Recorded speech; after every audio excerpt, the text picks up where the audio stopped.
Hi there, I'm Tim, And I'm Doug. and we're from Chocolate Covered Games. And welcome to our July monthly melt. This segment that we're doing is our fives. And this month, Tim got to pick our top fives. Last month, we did our favorite concerts. Yep. And so what did you pick for the month of July here, Tim? For the month of July, since summer is a big time for people to read, and I've been going through more books this summer, I went with our top 5 favorite authors. And apparently I could not pick the cartoon character Arthur Nope. or Arthur Fonzarelli. No, well, I think the person, Henry Winkler, probably wrote a couple books, Maybe. and you could pick the guy who wrote Arthur, which I don't know his name. Did they come out with books for that? He was Is that just a TV series? No, it was originally books. The guy that wrote it was from Minnesota. Oh, I just noticed the PBS show that you watched when you were little. It's a good show. Still going on. He had a football-shaped head, didn't he? No, that's a different show. It's the second longest running cartoon in America, behind The Simpsons. Which is the best show It's in basically, America. It's basically the same. Yep. All right, so I'll let you start off our list with. So You want to see if your light's on? it was. Okay. Yeah, it's on. Yep. You want to start off our list with your number 5? All right. So my number 5 is an American author, narrator, popular historian, and lecturer.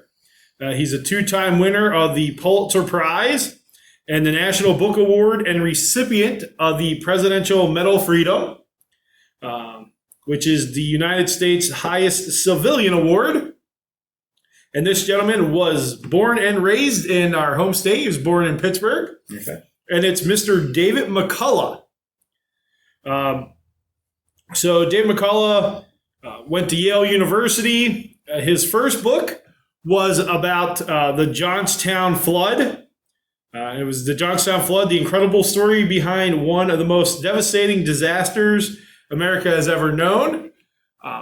We live 2 hours away, roughly, from Johnstown. I've been to the Flood Museum. I've been up to the National Park where you can see the dam where it broke. So if you wanted to learn anything about the Johnstown flood, that's a great book. The other book that he's really known for is 1776. Yep. The Revolutionary War book. So he's also written books on Harry S. Truman and John Adams, the Brooklyn Bridge, the Wright brothers. He's narrated numerous documentaries, such as The Civil War by Ken Burns, which I love that documentary, and as well as the 2003 film Seabiscuit. Okay. And 2 of his Pulitzer Prize winning books, I can say that easily, is Truman and John Adams. And both those were made into miniseries. The John Adams miniseries was incredible. And I love that. I have not read his book, John Adams, though I need to get around to that. I've read the Johnstown book and 1776. So I need to read Truman and John Adams. The Brooklyn Bridge one sounds pretty cool. Not a huge Brooklyn Bridge guy, but I'm going to have to check one out. So it's my number 5, Pittsburgh born and raised David McCullough. Okay. My number 5 was also born in our state of Pennsylvania. Are you sure? I do know that. He is probably the least known author on both of our lists, I would say. Well, for everybody else. Yeah. I don't know 2 of your guys at all. Yeah. Maybe. Well, but my number 5 is a gentleman named Josh Van Brakel. He is the only person that I've got a book signed that when they signed it, they wrote something incredibly mean in it. Mainly because when I went to the book signing, I did not know I needed the book or buy a book. So they gave me a book and then wrote something mean in for giving me the book. I have known this author most of my life. Actually, all your life? Probably. Yeah. Well, maybe all but like 3 or 4 years. Yeah. He is my best friend. He's written 7 books. He's written a trilogy, fantasy trilogy. fantasy duology. It's just 2 books. I don't know what you call it, a 2-book series. Duo, A duo. Duplo. Yep. And then he has 2 books about forestry. One about the Pennsylvania American woods, and then one about woodland life in your backyard. Because that's mainly his job now, is dealing with the outdoors, and he loves it. The only ones I've read were the trilogy, and I told him what I thought about it. Even though he made my list, I'm like, these weren't for me, but I'm glad you did what you loved. So if you ever want to check out some books, do me a favor and check out his books. They're on Amazon. I believe you can also get them e-style as well, which is, I don't know how hard that's to do, but yeah, I think he also has ebooks. Those would be really hard to sign. An ebook? No, you just sign the person's iPad or tablet, phone, whatever. Yeah. If anything, it makes it easier. I guess. So that was my number 5, Josh Van Brakel. And so I haven't read any of Josh's books. I need to get around. I would be more interested in the forestry books. I know they have them in our public library, the forestry ones. The fantasy books. I'm not much of a fantasy reader, guess you'd say. Not much nonfiction. There you go. We'll go that way. I don't read a lot of nonfiction. Though my... No, nonfiction. Or I don't read fiction. Yeah. Yes, I read nonfiction. That's what I read a lot of. I read a lot of fiction. Fiction's fake. I read a lot of nonfiction.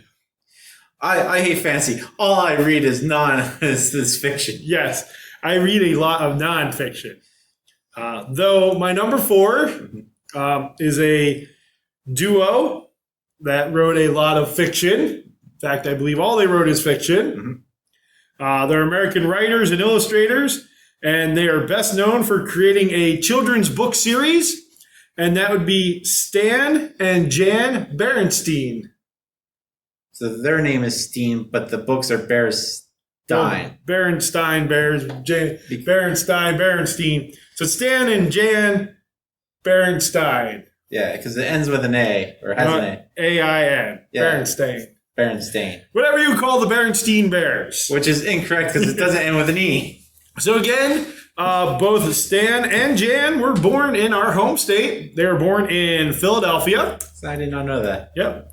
In an interview about the books, they said the big reason behind their inspiration with some of the difficulties parents faced, and just as well as some childhood tribulation that they face themselves. They also noted that there were issues that have faced every generation. No, I was distracted by all the deer playing in the driveway. In the field outside of where we're filming, there's a whole bunch of deer and a groundhog just running around. Yeah. So anyway, sorry, we're very much like squirrel. Yep. And get distracted. But anyways, so they wrote a lot of their books because of those generational issues that parents face. Mm-hmm. And there were over 300 books out from the Berensteins, whatever. Berensteins. So there are over 300 books. If you've read all 300, let us know. I didn't know they had that many books. Well, their first book came out in 1962. I also didn't think they were that old. I just want to let everybody know, there are 2 really small fawns outside our window here. Oh, yeah. With a doe. Huh. And they are tiny fawns. So anyway, squirrel. The first book came out in 1962. And they actually, so when they passed, their son Michael has taken over. And the newest book came out in the year 2000. So it's been 21 years since they've had a book. 1962. You said the last one came out in 2000. So it's been 21 years since they've last had a book. Yes, I believe it was 2000. Maybe it was 2020. I don't know now. Now you got me. Now, anyways, it's been a while, I'm guessing. Okay. But anyways, 300 titles. That's incredible. If you read all of them, put that in the comments. If you have a favorite one, put that down in the comments. Let us know what your favorite Berenstain Bears book is. I loved them when I was little. Mm-hmm. So that's my number 4. I mean, if there's a set number of just 300 now, I think that's a goal I would shoot for. To try to read all 300? Because each of their books are only like 12 pages at best, and most of that's They're more than that. I mean, So in the later years, apparently, in doing a little bit of research on this, they started to expand once as Michael got involved, like what they wrote about, and apparently there's a book, and I look at their book series almost like a Sesame Street, because things that happened in their life they incorporated in those books. yeah. So when they had their first son, there's a Berenstain Bears book about how to talk to your kids about where kids come from. So, I didn't know that until I did a little bit of research. But a lot of people are down on this series because when you read the books, I guess, from the 60s and 70s, they're based on that time. Yeah, I mean, that doesn't necessarily translate well to now. So I guess they get 6 decades ago. They get some pushback on some of the themes or how some of the things are handled, which for me, I know it's a book from the 60s. Yeah.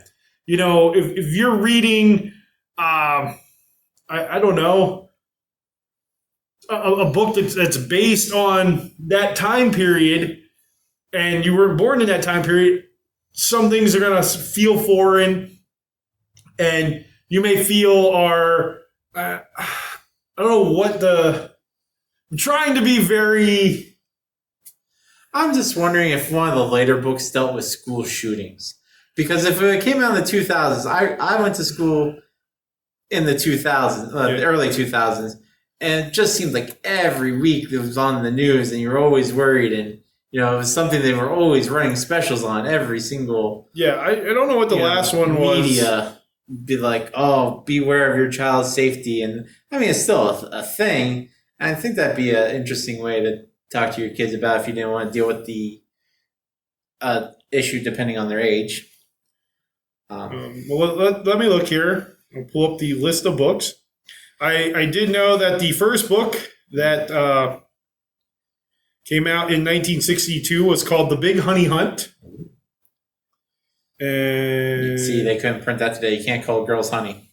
Oh, so sorry. The last book was not in the year 2000.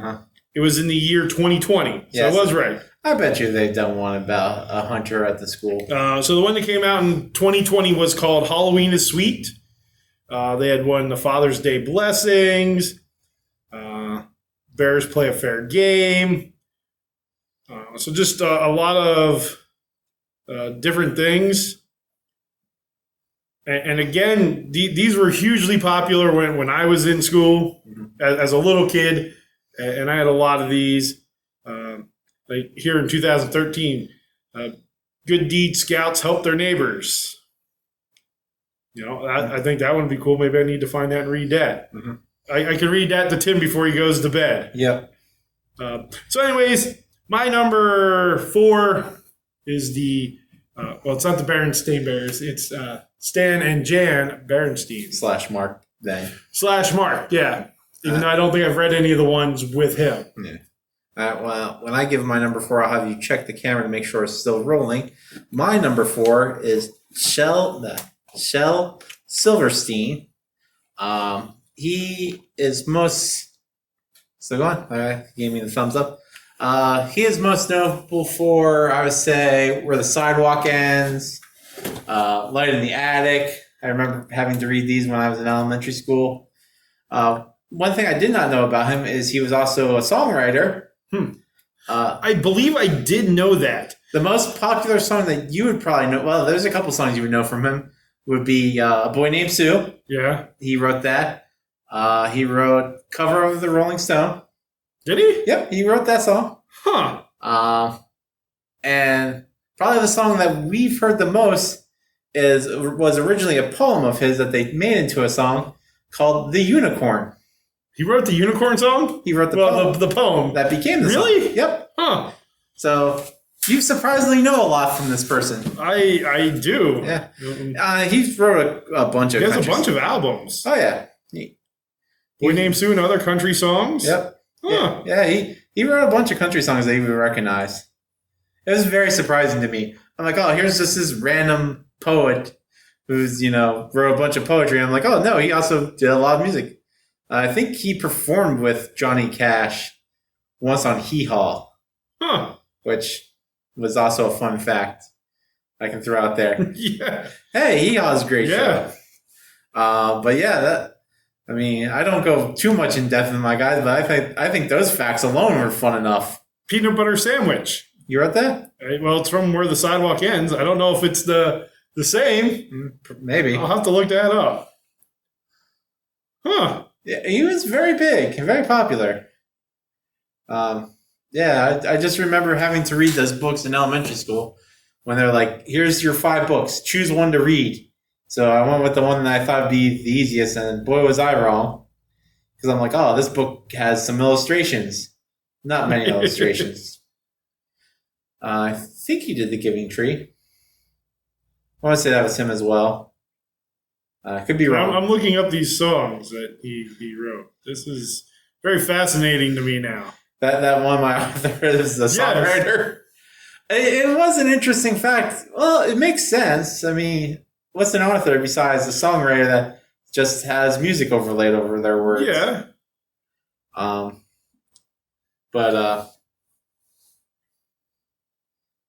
Yeah, I believe he died in the early 80s or 90s. He was real big in the 70s. Some of these facts I'm just making up to make myself sound smarter. Unlike Doug, this is the one area I don't do a lot of prep in, is our top 5s. I know my subjects, but I won't dive deep into them. I'm just sorry. I'm amazed, and I'm cool with A Boy Named Sue. I think I knew that he did that, but Cover of the Rolling Stone just blows my mind. Mm-hmm. I actually, believe it or not, I listened to that song twice today. I was about to say it's a good song. That'd be a lie. It's a song. It's a good song. I would probably say it's in my top 5 songs of the 70s. No. That'll come for another time. Yeah, there's a much better songs from the 70s than Cover of the Rolling Stones. I like that song. If we ever do that one, you'll put it in there just to spite me. I like it. And now that I didn't say it was bad. just said it was. I'm just saying it's not one of the top 5 greatest songs of the 70s. It is for me. So that's your number. That's my number 4. Shel Silverstein. Shel Silverstein. All right. So my number 3, maybe the most controversial author on our list. Yeah. I don't know. I got one. Well, I don't know. My number 2 may be controversial. My 2 and 3 are pretty good. Your number 2 is controversial.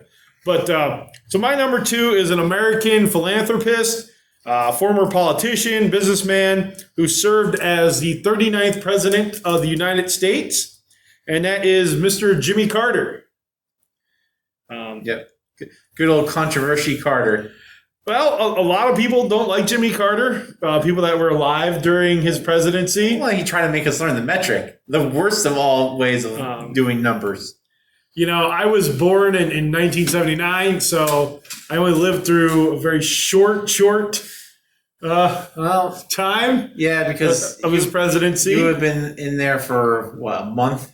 No, I was born in July, and he left office in January, so 6 months, basically. But for me, and again, politics aside, Jimmy Carter is my favorite president. I make no bones about that. I tell people that. A lot of people make fun of me, and that's okay. And he's not necessarily my favorite president because of what he did in office or what he didn't do in office. He's my favorite president for what he did after he left office. The man is in his 90s and still, I know he's having some health issues, but the man was still building houses not that long ago for Habitat for Humanity. Mm-hmm. And the stuff he has done for people around the world since he's left is what endears him to me.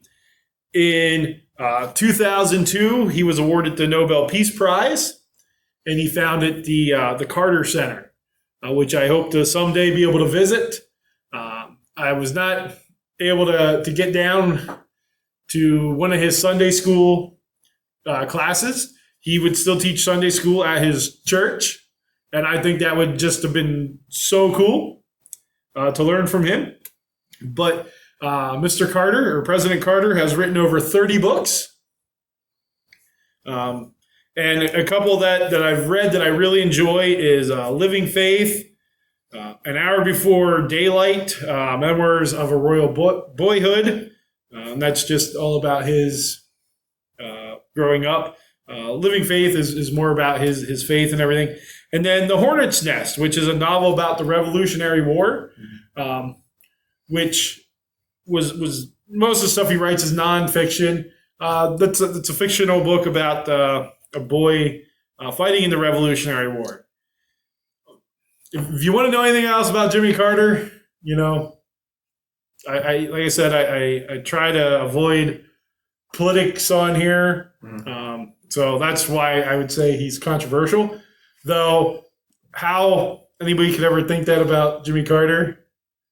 I'm sure we'll get comments saying we'll never watch this again. You talked about our former president, one-time elect James E. Carter. How dare you? Oh, maybe it's because I think it's E. He was it's Earl. Yeah, see, look, I got that right. The public school system didn't fail me. Maybe it's because he was on the stage with like the Allman Brothers band and things like that. And we may not have Allman Brothers fans. But anyways, that's my number 3. And your number 3? My number 3, I will try to pronounce as best as I can. When I was making my list and I was thinking of favorite authors, I figured the easiest way was think about what books I enjoy and then find the authors. And I figured one of the things I read a lot of is mangas. I really enjoy them because they can make any subject. Which I have no idea what that is. They're Japanese comic books, like graphic novels. And, they like sports mangas are great because they can make boring sports seem exciting. Like tennis. Like everybody has like a special serve or like a great counter backspin or something. Just like over the top stuff. So the author I chose was Yotaro Tsuchikade. Probably said it wrong. But he's best known for writing the Food War series. So why do you think he's controversial?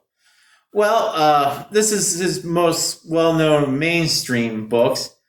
Before he went into the mainstream manga, he wrote a bunch of adult mangas, which I don't suggest the kids to look up, because of all the violence, sex, and drugs. Very very heavily into those things in his earlier work. And he's had a couple different non-adult ones, but his big one was the Food War series. The way he describes food while writing them is just so fascinating to me as somebody that works in the industry of food. Because everything in mangas are over the top. Like, these aren't just, fried rice. This is extreme fried rice. It is, sun golden fried rice with cloud fried eggs cascaded with, 1,000-year soy sauce, and just goes on like the longest list to describe this fried rice dish. And you're like, just call it fried rice dish. But it's something that we're taught when I went to culinary school when, you want to charge more, the longer the title, the higher the costs. As long as you're listing everything that you do to it or ingredients. So if you have like 10 ingredients and you list them all in the title, and then you also list like the 6 different ways you have to cook it. Well, even with like... You could charge more? Like even with a simple thing, like a grilled cheese. Like if I was at a diner, it was grilled cheese, $6. But all of a sudden I'm like, we have an artisanal grilled cheese made with freshly baked bread from a local bakery that they use like... And that's all on the title? It's not like in the description? Well, if their description is like artisanal grilled cheese with I don't know, aged smoked Gouda, and what would be a good cheese to go with that? Like calf's Ricotta? milk. No, calf milk Swiss. You don't think ricotta would make a good grilled cheese? No. Well, I disagree. Any cheese would make good grilled cheese. I don't know. I like feta, but I don't think feta would make a good grilled cheese. I disagree. Any cheese. Or blue cheese. I still try. Maybe that'll be an off topic sometime. We'll just eat different kinds of grilled cheese. It'd be expensive. It would be because cheese is expensive. But if you're only buying 2 slices of each. Yep. Well, some of them you don't buy in slice, like you don't buy brie by the slice and whatnot. Well, you buy a little chunk. But that's my number 3. Yoto Takasuke. Probably said different from the first time. Probably said wrong both times. All right, so my number 2, I've gone back and forth between my 1 and 2. Mm. And I'm not sure which, I wasn't sure which one I'd make 1, which one I'd make 2. So the one I have listed first on my paper, I'm actually going to make my number 2. Okay. And that's Dan Brown. Mm. So for those of you that know Dan Brown, his novels are treasure hunt that usually take place over a 24-hour period or so. And they feature cryptology, art, conspiracy theories. And all his books have been translated into 57 different languages, which is kind of cool. And he sold over 200 million copies of his books. And 3 of them were adopted to film. So he's best known for the Robert Langdon series, the Da Vinci Code, Angels and Demons, The Lost Symbol, Inferno, and Origin. My favorite of that series is actually The Lost Symbol, because it takes place in Washington, D.C. And knowing some of the places and having been to that, just makes me want to go back down and look at some of the architecture he talks about and things like that. Now, there are some places you can't go that he talks about. The last one, Origin, I thought was good.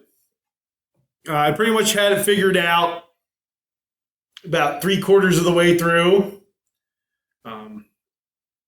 Who the evil person, evil genius, the heel character. What was it called? Dr. Mean Guy? Yes. He's always there in all the books. But yeah, and so the 3 that were made into movies, out of the movies,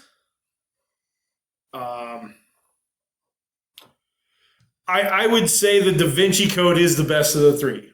Do you say that one follows the book the closest? None of them follow. I would say that one follows the book the closest. Angels and Demons, they changed a lot in the movie, and it just sort of let me down. And Inferno was okay. If they're on, I'll watch them. I enjoy them. But that's my number 2, Dan Brown. My number 2 is Dr. Seuss, which I would consider probably the second most controversial one on here, mainly because he has the same problems as the Berenstain Bears. His books were written so long ago that time changes and how people feel about certain things change as well. Okay? And, they pulled 3 books recently. And people were upset, like, how dare they? But, it was them themselves pulling it. Yeah. I don't think I've read any of those 3 ever. I think I've read almost all of Dr. Seuss now. I might be missing 1 or 2. So I was never a huge Dr. Seuss fan. I'm not the biggest Dr. Seuss fan out there, but working at elementary school, we keep putting Dr. Seuss books on top of the food line. So whenever the kids are coming down there and I'm bored, I'll just be sitting behind the register. I'll just grab one of the books and flip through it, and the kids will be like, "Why are you reading that?" I'm like, "'Cause it's a book." They're like, but So if you're not a big fan and he's your number 2.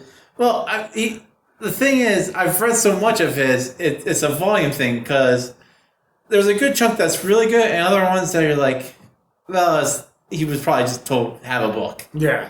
You know, and it's one of those things where there's such volume that you're going to have some misses. And one of my favorite books from him was his second to last book, because everybody remembers his last book. It was All the Places You'll Go. Yeah. You know, it came out in 1990. Everybody made a big deal about it. You know, he died shortly after I it. didn't know that was his last book. Yeah, that was his last book. The book right before it, though, I thought had a real good shot at being his last book. I wish I could remember the name of it now because I've just drawn a blank on it. But it deals with doctors because, you know, he was super sick at the end. And, you know, it's hit harder with me because our mom was going to doctors all the time. And that's basically what this book is. Where, you know, this guy goes into a checkup because he's older and he's got to go to this doctor and that doctor, and you take the blue pill and the red pill, and this pill will give you this, and this pill will give you that. And then you'll get this bill, and you'll get that bill, and then you'll have this problem, and they'll have you go see this specialist.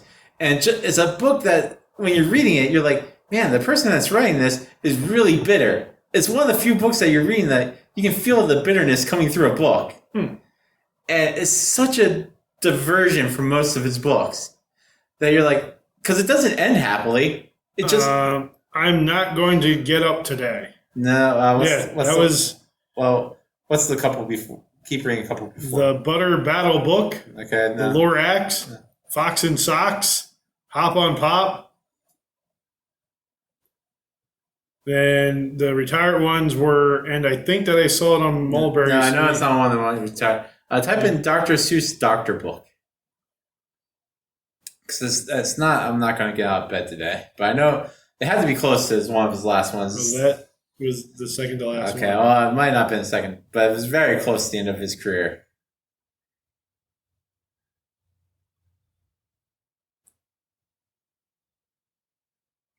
Keep talking. But yeah, it's just such a weird thing because, you know, he goes through it, and at the end of the book, you know, the illustration, he's getting, you know, more depressed or more anxiety or taking more pills. Was it a kid's book? Yeah, it's a kid's book because it's drawn in the classic Seuss style.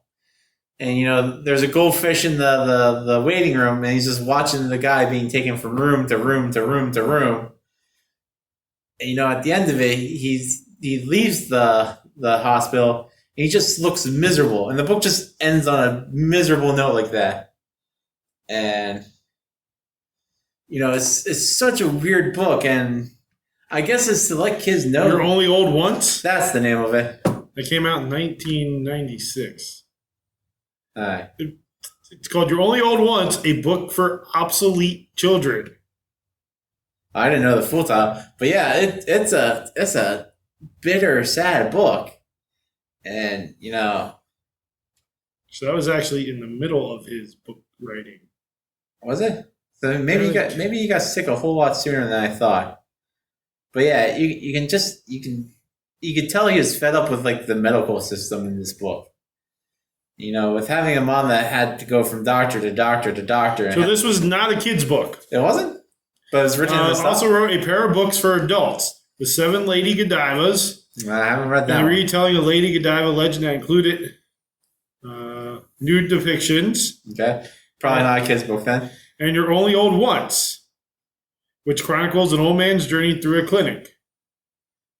Huh. But it's so weird. It's the length of a standard Seuss book. It has the same illustration, but it's for adults. Yeah. That's because we have it on top of the line at the school for when kids come through. It's a 1986 picture book for adults. It was released on his 82nd birthday. Yeah, but So it was written shortly after he had suffered through a series of illnesses during which he spent a considerable amount of time in a hospital in hospital waiting rooms. Mhm. To pass the time, he began sketching images of hospital machines and scenes of medical procedures. He later began to work those ideas into a book. He quipped that he was fed up with a social life consisting entirely of doctors. Mhm. Huh. Yeah, you have to read it sometime. It's not a long read. It's maybe 20 pages at best. So the book's subtitle, A Book for Obsolete Children, refers to a quote by Dr. Seuss describing why he did not enjoy writing for adults. After the failure of the Seven Lady Godiva, Seuss said in an interview, adults are just obsolete children. And to heck with them. He didn't say heck, but... So there you go. I mean, he did make war propaganda movies, so... the guy lived an interesting life. So I learned a whole lot about Dr. Seuss. Okay. Just like I learned a lot about the people that wrote the Berenstain Bears. Yeah. Kids Arthurs. Who would have thought? Okay. Well, I didn't know Shel Silverstein wrote Cover the Rolling Stone. Yeah. That's just awesome. I knew Jimmy Carter was president. If I was shocked by that, I'd be highly disappointed in myself. Like, what? That man was president? So is that your number two? That's my number two. Okay. Dr. Seuss.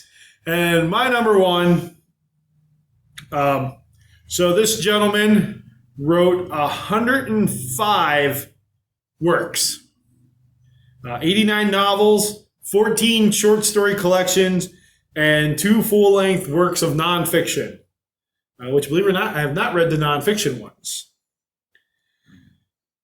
It's Louis L'Amour, who lived to be 80 years old.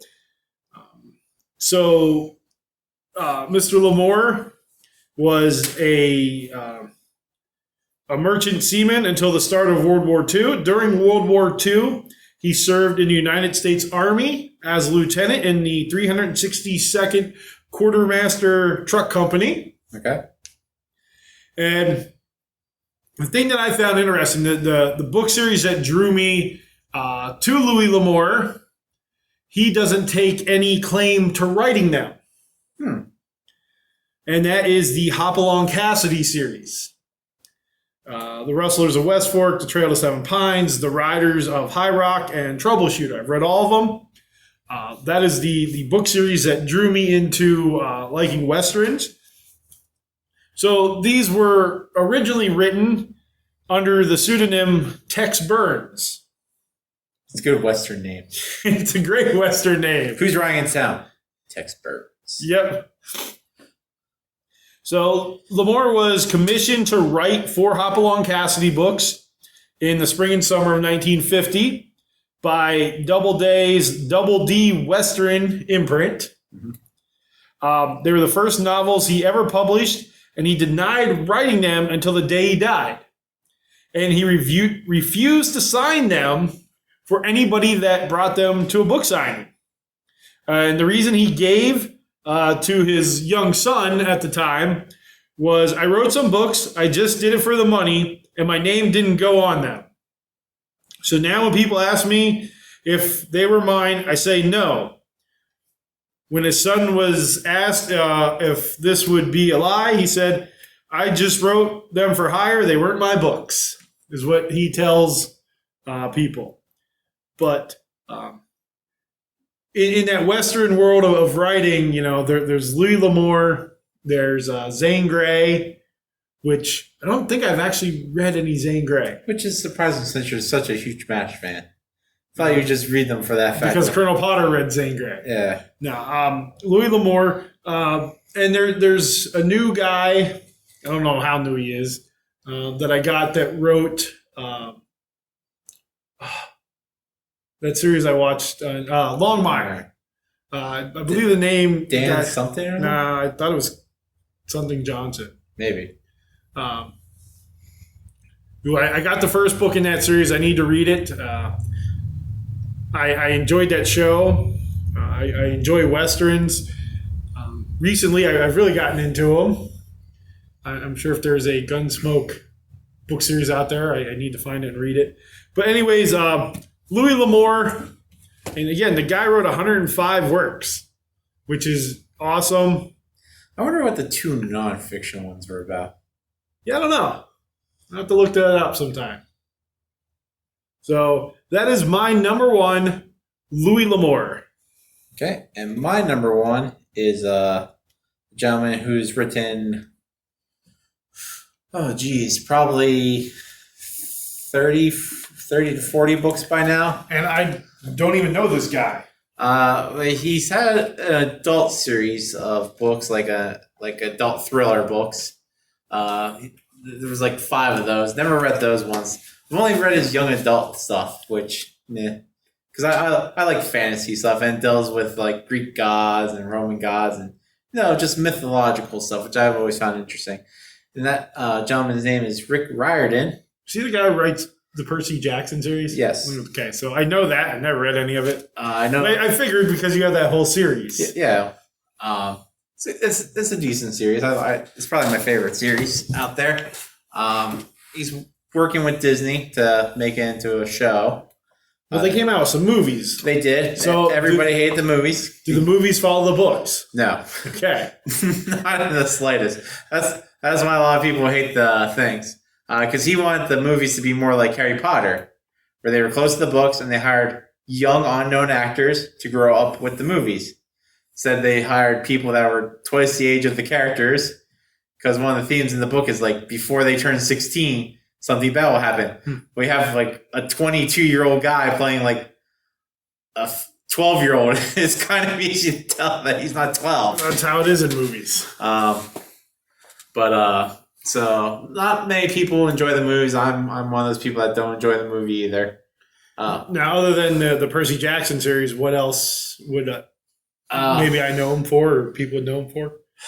Well, that's the thing. Most of his books are based off, like, he'll have books that are the Percy Jackson universe. Like, okay, so everything is built in that universe. Yeah, like okay. he'll have 3 books that are about like the African, gods like Ra and whatnot. Okay. And the one I just recently read were about the not the Irish gods, the Norse gods.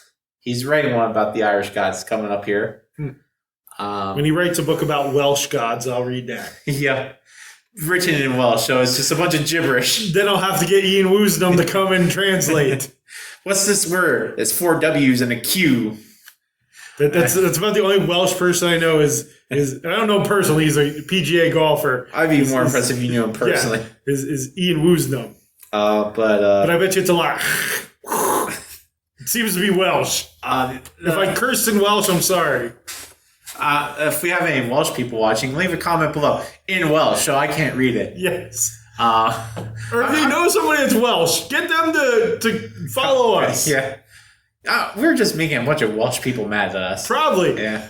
Though we have had Welsh cookies. Yeah, and they're terrible. I'll tell that to those Welsh people. Their cookies suck.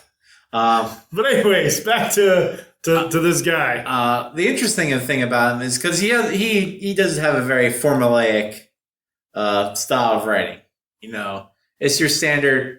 Here's young hero, doesn't know why he's special, goes on a journey, finds out he's special. Isn't that how every? That's how 90% of books are written. Or movies like that. You have some that are surprising, like the one that my number 5, Josh Van Brakel. Yeah. His sort of started off like that, but his was person knows he's special and is jerk about it. Yeah. So he wrote that book about you, kind of, because I do know I'm special. I'll be a jerk about it. Yes. But the interesting thing is, there's a lot of books out there like that weren't getting published that dealt with other mythologies from different cultures that he didn't know a lot about, because he started off as a history teacher. And he always noticed that the kids would always get interested when he talked about the Greek gods or the Roman gods, or, because those are always fascinating when you're in school learning about history. And, he would always do a lot of research on them before writing the books. And he's like, well, there's a lot of cultures with these. So he teamed up with Disney to make the Riordan Recommends or Riordan Reads series, where he has different authors from around the world that write books in most similar style, but deal with gods that he doesn't know anything about, like the Japanese gods, the Japanese lores, or Indian, or Jamaican, stuff like that. Which are, I want to get to read some of those because I know nothing about like Caribbean gods or. I don't think we have any in the U.S., do we? Well, I mean, if you went back to like the Native Americans, I'm sure they. Yeah. They have like the sun god and that. Yeah, And Nowadays we don't. well, yeah, because when us white folk came over here, we were all like Puritans and whatnot. We had that time we had Christ, and that's why they were sent over here. Like Norse mythology and Greek mythology, it's so fascinating. You don't hear enough about like Native American mythology. I think the problem with that is there's probably so many because I'm assuming each tribe had their own. I'm assuming they didn't, like the Sioux and like the Susquehannas or the Cree didn't have the same. They might have had like the same god but different names. Yeah. Kind of like how the Greeks and the Romans had different names, but they were so popular, and there's all these different ones in America. I need to look into this. There might be some fascination there. So Because we do have Native American in our history, in our family history. I'm assuming We had ancestors that were part of the Delaware tribe. yeah. I'm assuming if you look up Native American like gods and whatnot, the ones that you get nowadays would be like up in the Alaskan areas where you have the Eskimos or the Inuits. The Inuits to be correct. Where they had I was going to say temples, the totem poles. Yeah. More visual representation. The Northwest. Yeah. I need to look into this now. Now you got me thinking about that. Well, there might be one in this group of writers that has that for you. There is one that does write about American ones, but it's like folklore, like your Paul. We didn't have gods, we had folklore, like Paul Bunyan and Johnny Appleseed and the guy with the railway. John Henry. Yeah, was he still driving man? Pecos Bill. Yeah, things like that. we had folklores. We didn't have gods. We didn't have like Pecos Bill, god of the wind, and didn't he use a rattlesnake to straighten a river or something? Something like that. Paul Bunyan, Lord of the Trees. That would be a cool name. Lord of the Trees. Yeah. But that would be an awesome name now. Maybe that's how I'll start referring to Paul Bunyan. Paul Bunyan, Lord of the Trees. But yeah, I think that's where we switched over. Is America was founded under the Christians, so they had folklores instead of gods. So there's a couple comics out there called The American Gods. If America had their own gods, blah blah blah blah blah blah. I never read them, but yeah, it's very fascinating. It's a good way to trick kids into learning because I'll read through some of them and he'll just have like lower tiered gods like I've never heard of, and I had to look them up because they give like a small backstory. I'm like, that can't be a real god. But yeah, that's my number one. Probably read most everything he's written. That is Rick Riordan. So in the comments below, leave comments if you like any of the same authors we do. Put your top five. Yeah, let us know what leave your yours top would be. five. We always enjoy if people do that, which I don't think anybody has yet, but it'd be a lot of fun. Or if you just have a book series you enjoy. Mm-hmm. Maybe you don't have a favorite author, but you have a favorite book series. Leave that in the comments. And again, if you have any ideas for top fives, if you think all our top fives are weird and terrible, and you wonder why you stayed on this video this long. for almost an hour. But we do appreciate it. Hit the like button, hit the thumbs up button, hit subscribe, ring the bell, and do whatever else is underneath the video there. Yep. Like us on Instagram. Yep. We do have an Instagram page. I don't know how to do it. Tim does. I was going to say like us on Facebook, but we don't think we have Facebook. We don't have a Facebook page. So like us on Instagram. Again, we thank you for watching our fives on our favorite authors. Thank you. Bye.